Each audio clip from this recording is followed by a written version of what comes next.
You sit down to watch one episode. 40 minutes later, the credits begin. For a moment, you could stop. You could stand up, check the time, or decide that one episode was enough. But before that thought fully forms, a countdown appears. The next episode is already loading.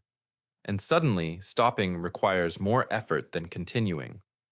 That tiny countdown may look harmless, but it changes the decision completely. Netflix does not need to convince you to watch another episode. It only needs to remove the moment when you might choose not to.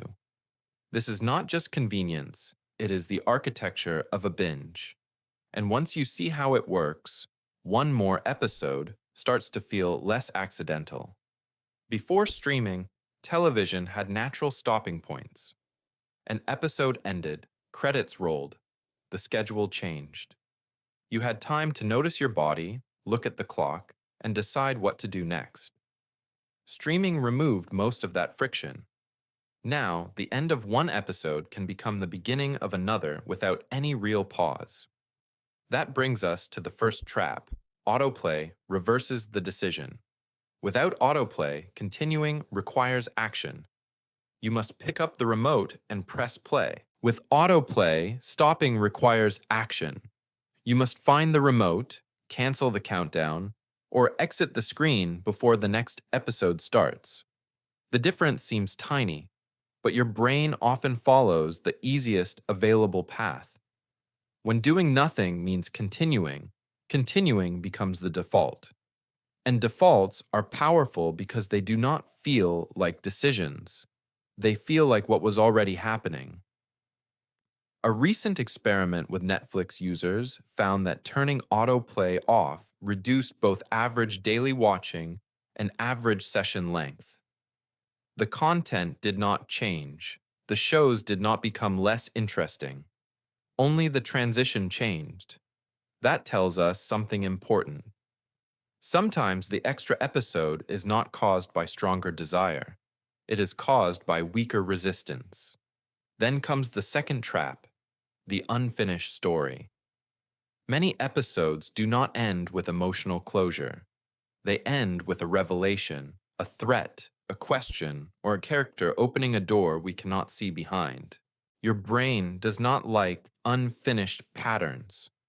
Once a story creates a question, part of your attention stays attached to the answer.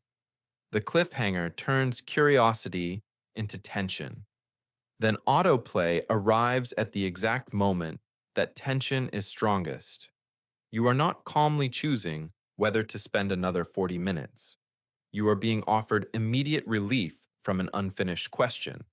The answer is only seconds away, or at least, that is what the transition makes it feel like. So the episode ends, the countdown begins, and your brain combines two pressures: the discomfort of not knowing and the ease of doing nothing. That is why the next episode can start before you have made a conscious decision to watch it. But the loop does not begin at the credits. It begins on the home screen. That is the third trap. Netflix does not present the same neutral library to everyone. It organizes titles into personalized rows and uses viewing behavior to predict what each profile may watch next. The platform learns from what you start, what you finish, what you search for, and what you abandon. Then it reduces thousands of possible choices into a smaller path designed around your previous behavior. But it also creates a loop. What you watched yesterday shapes what appears today. What appears today influences what you watch tonight. And tonight's behavior trains tomorrow's screen. The recommendations become more familiar, and the easiest selection creates more data for the same system. Netflix is not simply asking, "What would you like to watch?" It is making a prediction, placing that prediction directly in front of you, and making the predicted action easier to take. Autoplay continues the episode. Cliffhangers keep the question open. Recommendations prepare the next series before the current one is finished. Each feature appears small on its own. Together, they remove stopping points from the entire experience. This does not mean every long viewing session is manipulation. Sometimes you genuinely want to watch 3 episodes. The important question is whether you chose the third episode or whether the third episode began before the choice became clear. So, how do you break the loop? Do not rely on willpower after the countdown begins. Create the stopping point before you press play. Decide how many episodes you will watch. Put the remote within reach. And turn off next episode autoplay in your profile settings if you want every episode to require a fresh decision. The goal is not to make Netflix difficult, it is to restore the pause. Because a pause creates awareness. Awareness creates a choice. And a choice is exactly what seamless design removes. The real power of autoplay is not that it forces you to keep watching. It is that it makes continuing feel passive and stopping feel active.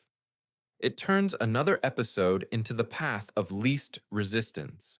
But once you recognize the countdown, the cliffhanger, and the recommendation loop as parts of the same system, the experience changes. The next episode can still play. The question is whether it starts because you chose it or because the system chose before you did. This is mind rigged. See the system, break the loop,